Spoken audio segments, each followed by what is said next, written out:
President Marcos led the 124th Police Service Anniversary Celebration at Camp Crame today. And for details, we have News 5 correspondent JC Cosico. JC, ano man nangyari kanina?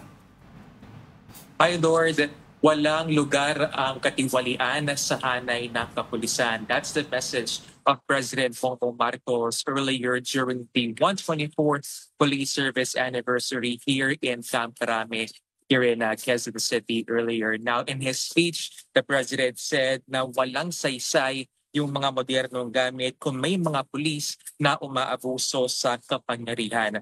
They will continue to investigate these individuals and pull them into account ng naaayon sa batas. At the same time, sinuri din po ni President Marcos itong emergency 911 hotline, pati na yung 5-minute response time ng PNP, pero mahalaga raw na masiguro na anumang oras o panahon may sasagot sa mga tawag para raw makuha ng publiko or ng mga pulis itong ang tiwala ng publiko. Ayon kay PNP Chief Nicolas Torre III, ay nakatanggap nga ang PNP ng over 17.5 million calls sa 911 hotline from August 2024 to June 2025.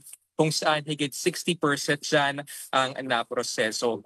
Lord, kanina nagsagawa rin ng demo, harapang idinemo itong si PNP Chief Torre kay President Marcos itong 5-minute emergency response nila, pati yung sa 911 hotline. Mula nga doon sa pagtawag dyan sa hotline na yan, hanggang doon sa pagresponde ng mga polis na naka-bodycam ay ipinakita nga yan kay Pangulong Marcos kanina. Lord? Alright. Thank you sa ating News 5 correspondent reporting live from Camp Crame, JC Cosico.